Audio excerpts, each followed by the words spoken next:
नमस्कार, मी प्रशांत सागवेकर. महाराष्ट्र कॉलिंग या कार्यक्रमात तुम्हा सगळ्यांचं आज पुन्हा एकदा मनापासून स्वागत. आज गुरुपौर्णिमा म्हणजेच आषाढ महिन्यातली शुक्ल पक्षातील पौर्णिमा.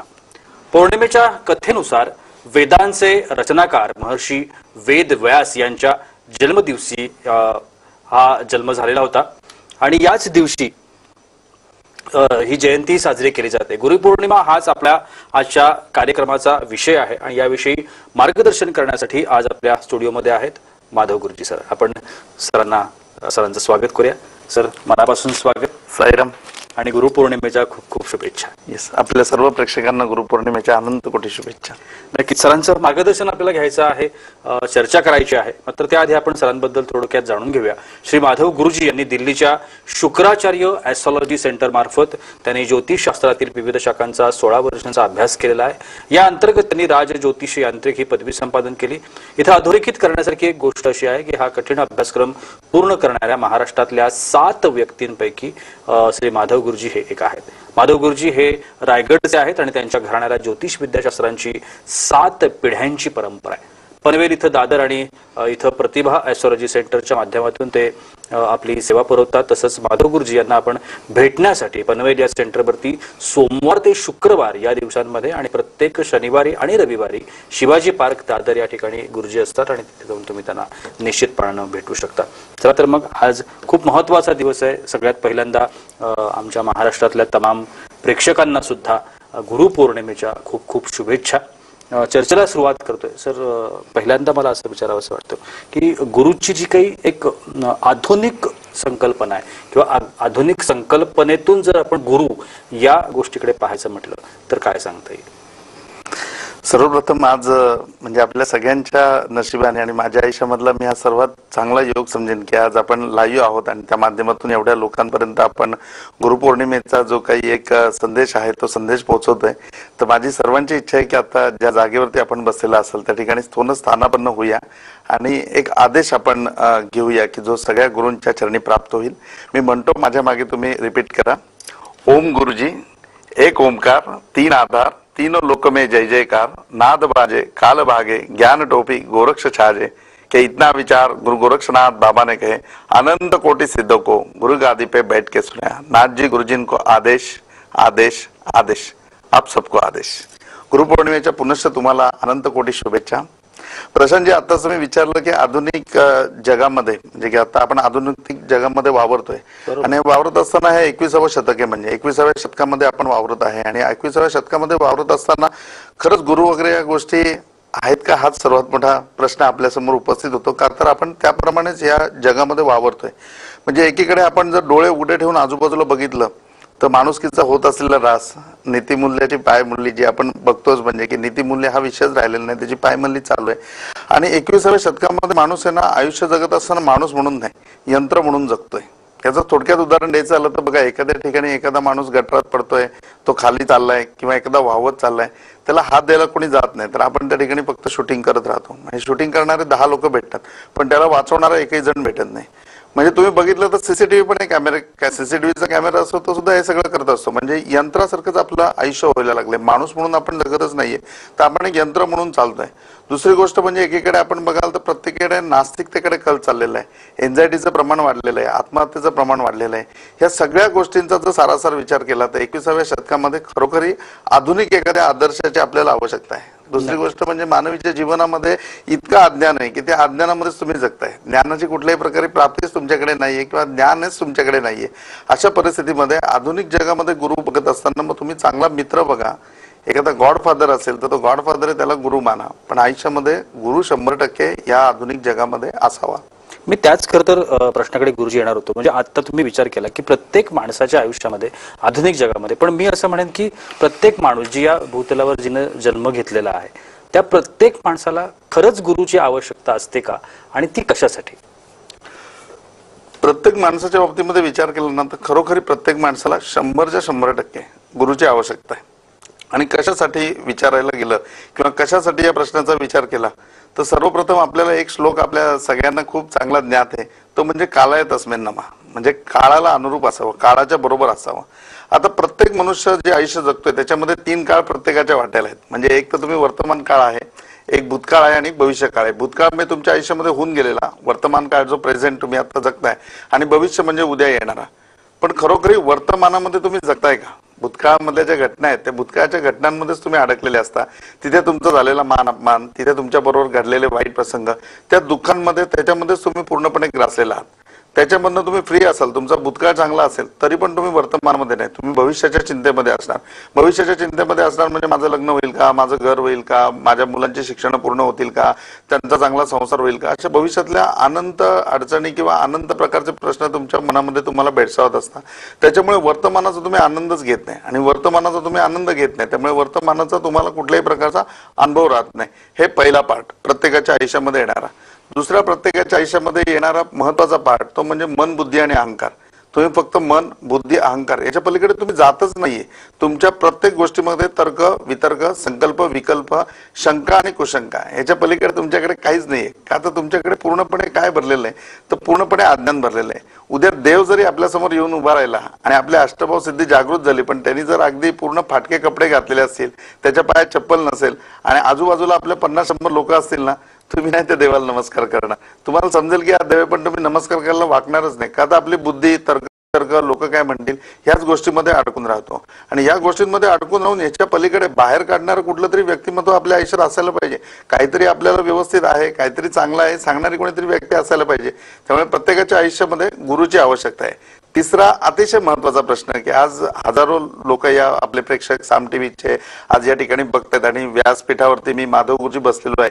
मी या व्यासपीठातर्फे तुम्हाला एक प्रश्न विचारतो, अगदी जीव कानामध्ये आणा आणि हा प्रश्नाचा विचार करा. तुमच्या कित्येक रात्रीच्या झोप हा प्रश्न ओढवेल की आज तुम्हाला मी प्रश्न विचारला या ठिकाणी गुरुपौर्णिमेच्या निमित्ताने की तुमच्या जगण्याचं उद्दिष्ट काय, तुमच्या आयुष्याचं उद्दिष्ट काय.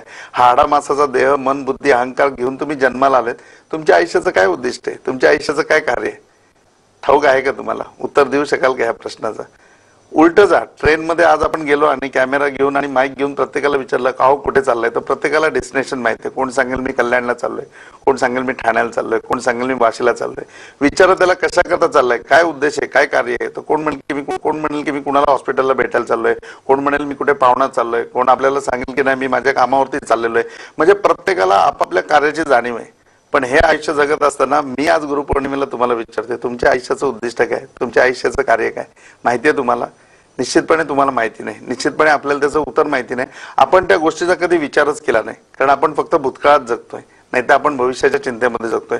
मग अशा वेळी तुमच्या आयुष्यामध्ये एक व्यक्ती आहे की ज्या व्यक्तीला हे सगळं माहिती आहे की तुमच्या आयुष्याचं उद्दिष्ट कशा करताय, तुमच्या आयुष्याचं कार्य काय आहे, तुम्ही कशा करता जन्माला आलेले आहात, त्या व्यक्तीला आपल्याला भेटायला पाहिजे. आणि म्हणूनच प्रत्येकाच्या आयुष्यामध्ये प्रशांतजी गुरु असायला पाहिजे. गुरुची प्राप्ती झाल्यानंतर, म्हणजे हा खरं तर सकारात्मकतेकडेच घेऊन जाणारा प्रश्न आहे, पण गुरुची प्राप्ती झाल्यानंतर आयुष्यामध्ये जे बदल होतात ते सकारात्मक स्वरूपाचे बदल होतात, आणि ते कसे होतात, काय होतात? सर्वप्रथम आपण ज्या वेळेला म्हणजे की गुरु या संकल्पनेचा विचार करतो, त्याच्या वेळेला गुरु आयुष्यामध्ये आल्यानंतर किंवा गुरुची प्राप्ती झाल्यानंतर सर्वात महत्वाचा भाग हा होतो की गुरु तुम्हाला वर्तमानामध्ये जगायला शिकवतो. म्हणजे गुरु आपल्या आयुष्यामध्ये प्राप्ती होणं म्हणजे काय, तर गुरु आपल्याला मंत्र देतो. मंत्र दिल्याच्या नंतर काय होतं की गुरु आपल्याला उपदेश करतो. कुठल्या प्रकारचा उपदेश आपल्याला गुरु करतो, तर गुरु सांगतो की ह्याच्या पुढे आयुष्यामध्ये कधीही स्वतःला एकटं समजू नका. ऑलवेज गुरु तुमच्या बरोबर आहे. म्हणजे आताच्या भाषेत सांगायचं झालं तर 24/7, हर घडी, हर पल, हर समय तुम्ही कुठेही एकटे नाही. तुमच्या बरोबर अखंड कोण असेल तर गुरु अखंड तुमच्या बरोबर आहे. मग हा गुरु ज्या वेळेला आपल्या बरोबर असतो ना, त्यावेळेला साक्षी भावाने आपण तो मानायचा असतो की माझं प्रत्येक कार्य करत असताना माझ्या बरोबर माझा गुरु आहे, प्रत्येक ठिकाणी मी जात असताना माझ्या बरोबर माझा गुरु आहे. आणि तो साक्षीभाव एकदा ठेवायला सुरुवात झाली ना की आपण वर्तमानामध्ये जगतो. एकदा वर्तमानामध्ये जगायला सुरुवात झाली की आपला जणू तो पुनर्जन्म झालेला असतो. मग भूतकाळातल्या कुठल्याही गोष्टी आपल्या डोक्यामध्ये राहत नाही, भविष्य काळाची कुठली चिंताही राहत नाही, कारण प्रत्येक गोष्टीमध्ये गुरु आपल्या बरोबर असतो. आता साक्षीभाव एकदा आणला ना की गुरु आपल्याला एकदा गुरुची प्राप्ती झाल्यानंतर 3 क ची प्राप्ती करून देतो. पहिला क आपल्याला देतो तो कर्तृत्वाचा देतो. आज सगळ्या कामाचा पसारा आणि हे सगळं कार्य आणि या सगळ्या प्रकारच्या ह्या सगळ्या चालवत असताना हा कर्माचा भाग आहे. तुम्ही फक्त एक कर्म करत असता. प्रत्येक काम करत असताना बघा तुम्ही म्हणता एखादा कॉर्पोरेट वर्ल्ड मध्ये तुम्ही प्रेझेंटेशन करता, ते प्रेझेंटेशन झाल्यावर सगळे तुमची वाहवा करतात, खूप छान झालं. पण त्यावेळेला तुम्ही म्हणता की नाही तसं नाही झालं, जे माझ्या बॉसचं होतं ना तसं नाही झालं. एखादी गृहिणी सगळे पदार्थ वापरून एक सुंदरसा लाडू बनवते बेसनाचा, पण तो बेसनाचा लाडू खाल्ल्यानंतर सगळे म्हणतात खूप छान झालाय, तरी पण म्हणते की नाही तिच्यासारखा नाही झाला. म्हणजे प्रत्येक गोष्टीमध्ये एक सुप्रीमो क्वालिटी आहे, जी सुप्रीमो क्वालिटी फक्त कर्म केल्यामुळे येत नाही, तर तुम्हाला कर्तृत्ववान कर्तबगार तुम्ही असतानाच ती तुमच्यामध्ये येते. गुरु या कर्माच्या पसाऱ्यामधनं कुठेही तुम्हाला वाचवत नाही, हे सगळं कर्म तुम्हाला करावंच लागणार, हे गुरु तुमच्याकडनं करून देतो. पण हे करत असताना गुरु तुम्हाला कर्तृत्ववान बनवतो, गुरु तुम्हाला कर्तबगार बनवतो. म्हणजे गुरु केल्यामुळे सर्वात पहिली सकारात्मकता आपल्या आयुष्यामध्ये काय येते, तर ही सकारात्मकता आयुष्यामध्ये येते की आपण कर्तृत्ववान बघतो, आपण कर्तबगार बनतो, ही सर्वात मोठी गोष्ट होते. दुसरा क गुरु आपल्याला कुठला देतो, तर दुसरा क आपल्याला देतो तो करुणेचा क देतो. गुरुकडनं खूप दोन चांगले संस्कार मिळतात प्रशांतजी. पहिला संस्कार मिळतो की आपण लोकांना माफ करू शकतो. लोकांना माफ करण्याकरता खूप मोठं मन लागतं. समाजामध्ये आपल्या बाबतीत चुकीच्या लोकांना माफ करण्याकरता खूप मोठं मन असायला लागतं. तेवढं मोठं मन तो आपलं बनवतो की आपण लोकांना माफ करतो, आणि त्याचबरोबर तो आपल्याला विनम्र पण बनवतो. विनम्रता हा सुद्धा एक संस्कार आहे. हा संस्कार गुरुच आपल्यावरती करतो, आणि तो आपल्याला विनम्र बनवतो की आपण कुणाची माफी मागायला तयार होतो. आज तुमच्याकडे कर्माचा जेवढा काही म्हणजे की पूर्णपणे आहे ना, एक तुम्ही पूर्णपणे बनवून ठेवलेला गुंता, त्या गुंत्यामध्ये बघाल तर हा गुंता एक तर कुठेतरी तुम्ही कुणाला तरी माफ केलं नाही म्हणून आहे, नाहीतर कुणाची तरी तुम्ही माफी मागितली नाही म्हणून आहे. जर तुम्ही कुणाची माफी मागितली नाही तर तुम्ही कुणाला माफ केलं तर हा गुंता पूर्णपणे सुटून जाईल. उकलून या कर्माचे जाळे करी एक वेळ दुःखा वेगळे. ज्या वेळेला तुम्ही माफी मागायला किंवा माफ करायला शिकताना दुःखाच्या सगळ्या गुंत्यामधनं गुरु तुम्हाला अलगद बाजूला काढतो. मग ते 100 धागे दुःखांचे निघून जातात आणि तुमच्या आयुष्यामध्ये एक धागा सुखाचा येतो. तिसरा क तुम्हाला गुरु प्राप्त करून देतो, तो म्हणजे कृतज्ञतेचा. आज आपण सगळे कृतज्ञतेच्या जगामध्ये जगतोय. तुम्ही कृतज्ञ आहात, तुम्ही कृतज्ञ बना. गुरु ते तुमच्यामध्ये सकारात्मकता आणतो की गुरु तुम्हाला कृतज्ञ करतो. प्रत्येकाबद्दल आपल्या मनामध्ये दया निर्माण होते, प्रत्येकाबद्दल आपल्या मनामध्ये भावना निर्माण होते, प्रत्येकाबद्दल आपल्या मनामध्ये आदर निर्माण होतो. आणि ही स्थिती ज्या वेळेला आपल्या आयुष्यामध्ये निर्माण होते ना, त्याच्या वेळेला समाजामध्ये जे आपलं रूप जातं ते एकदम वेगळं जातं. आणि समाजामध्ये प्रत्येक घटकाला तुम्ही हवेसे वाटता, तुम्ही एक आकर्षणाचा बिंदू बनता. तुमच्याकडे लोक आकर्षित केले जातात, लोक तुमच्यावरती प्रेम करायला लागतात. लोक तुमच्यावर प्रेम करतात म्हणून तुम्ही स्वतःवर प्रेम करायला लागता, आणि स्वतःवर प्रेम करायला लागल्यानंतर जो जगण्याचा आनंद आहे ना, तो पूर्णपणे वेगळा होतो. म्हणजे ज्या वेळेला गुरु केल्यानंतर सकारात्मक काय येते, तर पहिलं म्हणजे वर्तमानामध्ये जगतो. दुसरी गोष्ट म्हणजे मन, बुद्धी आणि अहंकार या गोष्टीचा लवलेश राहत नाही. का तर साक्षी भावाने प्रत्येक क्षणाला गुरु बरोबर आहे. इदम न ममचा भाव येतो की हे सगळं मी करतोय पण खरंच मी हे करत नाहीये, माझ्याबरोबर गुरु आहे ना म्हणून हे सगळं व्यवस्थित होतंय. ही भावना आपल्यामध्ये निर्माण होते. प्रशांतजी, कितीतरी वेळेला लोक प्रश्न करून विचारतात की अहो मी हे सगळं करतोय पण हे सगळं पोचतंय का? मी स्वामी समर्थांची एवढी पोथी वाचतोय, मी एवढा जप करतोय, पण स्वामींपर्यंत तो पोचतोय का? मग त्याचं ते प्रश्न ऐकल्याच्या नंतर थोडंसं हसायला येतं, आणि हसायला आल्यानंतर मी शांतपणे विचारतो की खरं सांगू का खोटं सांगू? मग ते म्हणतात नाही नाही खरंच सांगा बिलकुल. मग खरं सांगताना मी सांगतो खरंच नाही पोचत ते स्वामींकडे. मग ते नाराज होतात, अहो नाही मी तर व्यवस्थित करतो, वेळेवरती करतो, सगळं माझं जप बीप सगळं व्यवस्थित चालू असतं, मग का नाही पोचत स्वामींपर्यंत? मी सांगतो फक्त भावना बदल ना, तू करतोय ही भावनाच काढून टाक ना. स्वामी करून घेत आहेत ती भावना ठेव ना. जर स्वामी तुझ्याकडनं एखादी गोष्ट करून घेत आहेत तर निर्विवाद त्यांच्यापर्यंत पोहोचेल. आणि ज्या वेळेला एखादी गोष्ट मी करतोय, ज्या वेळेला एखादं कार्य मी करतोय, त्याच्यामध्ये 100% उणीव राहणार आहे. पण ज्या वेळेला परमेश्वर माझा गुरु स्वामी माझ्याकडनं करून घेत आहेत त्याच्या वेळेला त्याच्यामध्ये कुठलीही कमतरता राहणार नाही. कमतरता असेल ना तरी ती सुद्धा पूर्णपणे भरून मिळेल. तर ही सकारात्मकता आपल्या आयुष्यामध्ये फक्त गुरु आणि गुरुमुळेच येऊ शकते. क्या बात आहे. खूप सुंदर असं मार्गदर्शन आजच्या विषयाच्या निमित्तानं. गुरुपौर्णिमेचा अतिशय पुण्य असा आजचा दिवस आपण सगळेजण मानतो आपल्या धर्मानुसार, शास्त्रानुसार म्हणा. सायन्सच्या माध्यमातून सुद्धा गुरुपौर्णिमेला मानणारी लोक आहेत. गुरु हा जसा व्यक्तिगत स्वरूपामध्ये असतो तसा प्रत्येकाची आस्था असते, प्रत्येकाचं प्रेम असतं, प्रत्येकाचं मानणं असतं, जसं आत्ता सर आपल्याला सगळं सांगत आहेत. त्याच्यामुळे या सगळ्या संदर्भामध्ये शंका असू शकतात, समस्या असू शकतात, अडचणी असू शकतात, अनेक पद्धतीनं तर्कवितर्क सुद्धा असू शकतात. पण ह्या सगळ्या मनात ठेवून चालणार नाही. त्यासाठी गुरुजींना तुम्हाला भेटावं लागेल, मार्गदर्शन घ्यावं लागेल, त्यांना फोन करून त्यांची अपॉइंटमेंट घ्यावं लागेल. जसं मागे सांगितलं की सोमवार ते शुक्रवार या काळामध्ये पनवेलला प्रतिभा ॲस्ट्रॉलॉजी सेंटर आहे गुरुचं, त्या ठिकाणी सर असतात. आणि शनिवार आणि रविवार या 2 दिवशी दादरला शिवाजी मंदिर, शिवाजी पार्क त्या ठिकाणी सर असतात. त्यामुळे त्या ठिकाणी तुम्ही जाऊन सरांना भेटू शकता आणि निश्चितपणानं तुम्हाला जे काही मार्गदर्शन हवंय ते तुम्ही त्यांच्याकडून घेऊ शकता. वेळ होते का छोट्याशा विश्रांतीची, कुठे जाऊ नका, पाहत रहा महाराष्ट्र कॉलिंग.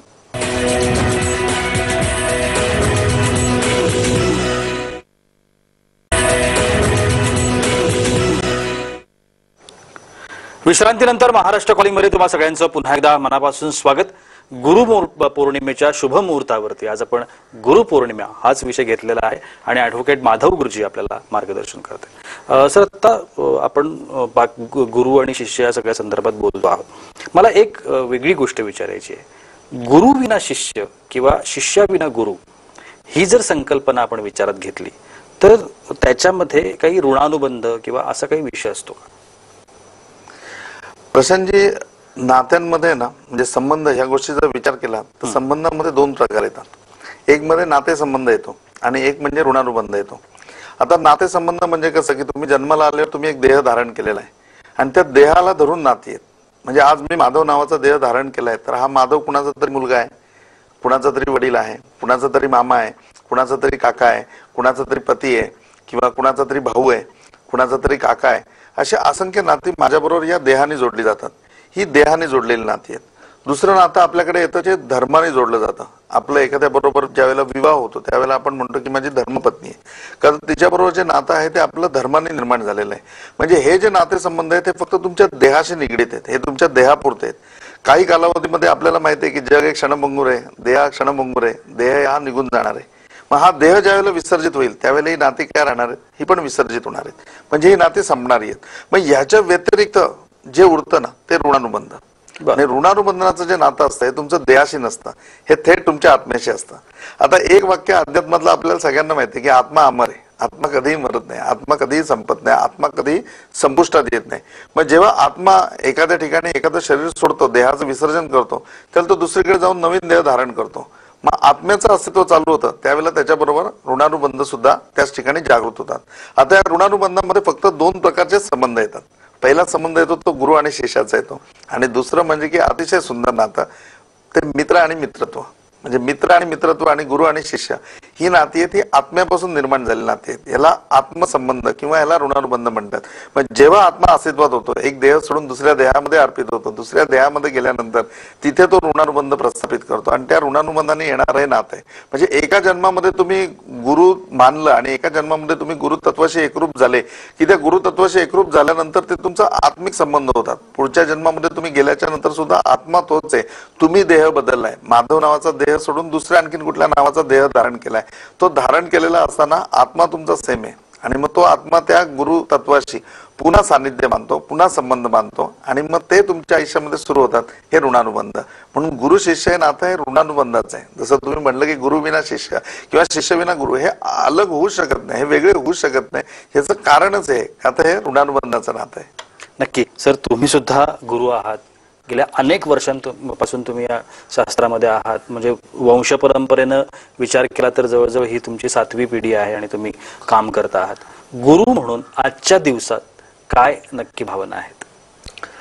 गुरु म्हणून भावना सांगायच्या झाल्या तर आज खरोखरी म्हणजे की या विषयावर बोलायला घेतलं किंवा समोर बघितलं तरी असं गुरुची प्रतिमा डोळ्यापुढे उभी राहते आणि प्रत्येक क्षणाला ना क्षणाला गुरु बरोबर आहेत. आजपर्यंत इथे प्रवास करून आलो तर निश्चितपणे या सगळ्या प्रवासामध्ये मी काहीच केलेलं नाही. गुरु माझ्या बरोबर आहेत म्हणून मी आज इथे आहे, गुरु माझ्या बरोबर आहेत म्हणून मी आजपर्यंत इथे पोहोचलोय. या सगळ्या भावना झाल्या आणि तुमच्या आयुष्यामध्ये सुद्धा तुम्ही ज्या व्यक्तीला गुरु म्हणून मानता तर त्या व्यक्तीकडे बघा, कितीतरी तपश्चर्या त्यांनी त्याच्या आयुष्यामध्ये केलेली असते.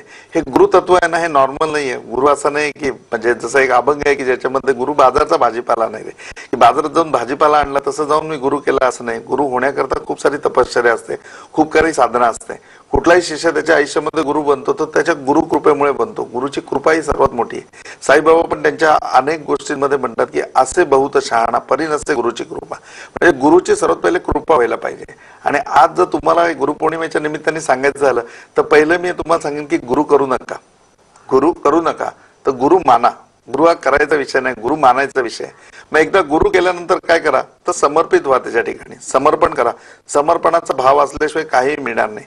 समर्पित होताना कसं समर्पित व्हा तर मन बुद्धी अहंकार हे सगळं गुरुच्या पायावरती सोडा आणि गुरुच्या पायाशी पूर्णपणे स्थिर राहा. आयुष्यामध्ये साक्षीभाव ठेवा की गुरु वर्तमानामध्ये प्रत्येक क्षणाला आणि क्षणाला माझ्या बरोबर आहे. ज्यावेळेला तुम्ही वर्तमानामध्ये साक्षीभावाने गुरुला बघाल ना त्यावेळेला प्रत्येक क्षणाला गुरु तुमच्या बरोबर आहे. आणि जेव्हा गुरु तुमच्या बरोबर आहे त्याबरोबर कर्तृत्ववान बना, कर्तबगार बना. ते गुरु तुम्हाला बनवेलच ऑटोमॅटिक. आणि मग ते कर्तबगार कर्तृत्ववान झाल्यानंतर बघा आयुष्य जगण्यामध्ये किती सकारात्मकता येईल, बघा आयुष्य जगण्यामध्ये किती आनंद निर्माण होईल. दुसरा भाव म्हणजे की गुरुकडनं साधना घ्या. आमचे गुरु कायम म्हणायचे की नियम करावा थोडा पण जपावा जीवापलीकडे. जी गोष्ट जो उपदेश गुरुन दिला तो उपदेश पूर्णपणे हृदयस्थ करून घ्यावा आणि हृदयस्थ करून त्याच्यावरती पूर्णपणे आयुष्य लावावं. तिसरी महत्वाची गोष्ट म्हणजे की कर्तबगार झाल्यानंतर करुणामय बना. करुणामय झाल्याच्या नंतर कृतज्ञतेचा भाव ठेवा. हे सगळे भाव ठेवून ज्या वेळेला आयुष्यामध्ये जगाल ना त्याच्या वेळेला इतकी काही मजा आयुष्यामध्ये निर्माण होईल आणि आयुष्यामध्ये शिष्याचं रूपांतर तुमचं ऑटोमॅटिक गुरुमध्ये होईल. मग तुम्हाला असं वाटेल की आता ऐकताना की अरे आपण कुठे गुरु होऊ शकतो, तर चांगले मित्र बना. ते तर तुमच्या हातामध्ये आहे, तुम्ही चांगले मित्र बनू शकता. चांगला मित्र हा सुद्धा एका गुरुच्या बरोबर असतो. कुणाचे तरी गॉडफादर बना, अनाथांचे नाथ बना आणि सर्वात महत्वाची गोष्ट म्हणजे की तुमच्या आयुष्याचं काय उद्दिष्ट आहे, तुमचा जन्म कशा करता झालाय, तुम्हाला ह्या जन्मामध्ये येऊन हाडामासाचा देह धारण करून तुम्हाला काय काम करायचंय, काय उद्दिष्ट आहे ते तुमच्या गुरुकडनं जाणून घ्या. गुरु तुम्हाला कलेने या सगळ्या गोष्टीची जाणीव करून देतो आणि त्या कर्माच्या वाटेवर तुम्हाला आणून ठेवतो. आणि मग ते काम करत असताना आहे ना, ते काम एकदा समजलं की मग खूप खुबीने म्हणजे तुमच्या कर्तृत्वाने तुमच्या कर्तबगारीने ते पूर्णपणे निभावा. ते पूर्ण अवस्थेला नाही की आयुष्यामध्ये फक्त आनंद परमानंद याच्या पलीकडे काही नाही. हे कंप्लीट करून झाल्याच्या नंतर अनाथांचे नाथ व्हा, चांगले गुरु बना, चांगले मित्र बना किंवा गॉडफादर बना आणि या आयुष्याचा म्हणजे की या जगाचा गोड निरोप घेताना तुमच्या कर्तव्याचा ठसा, तुमच्या कर्तृत्वाचा ठसा, तुमच्या विचारांचा ठसा हा या जगामध्ये उमटून जा. एवढंच गुरुपौर्णिमेच्या दिवशी तुम्हाला सांगेन. नक्कीच खूप छान असं मार्गदर्शन आणि जाता जाता एक छान असा सल्ला गुरुजींनी आपल्याला दिलेला आहे. मला असं वाटतं की आपल्या सगळ्यांच्या आयुष्यामध्ये हा खूप मोलाचा सल्ला असेल आणि आपण त्यासाठी गुरुजींना भेटू शकतो. प्रत्यक्षात कोणत्याही समस्येसाठी उपचारांसाठी आपण त्यांना भेटू शकतो, त्यांचं मार्गदर्शन निश्चितपणाने घेऊ शकतो. सर तुम्ही आजच्या कार्यक्रमात आलात आणि एवढी छान माहिती आमच्या प्रेक्षकांना दिली, अगदी मनापासून आभार. साईनाथ आप सबकी भली करे, गुरु गोरक्षनाथ आप सबकी भली करे, श्री गुरु निरंजननाथ विजय तेतराम आदेश. आणि याबरोबरच वेळ होते इथेच थांबण्याची. कुठेही जाऊ नका, पाहत राहा साम टीव्ही.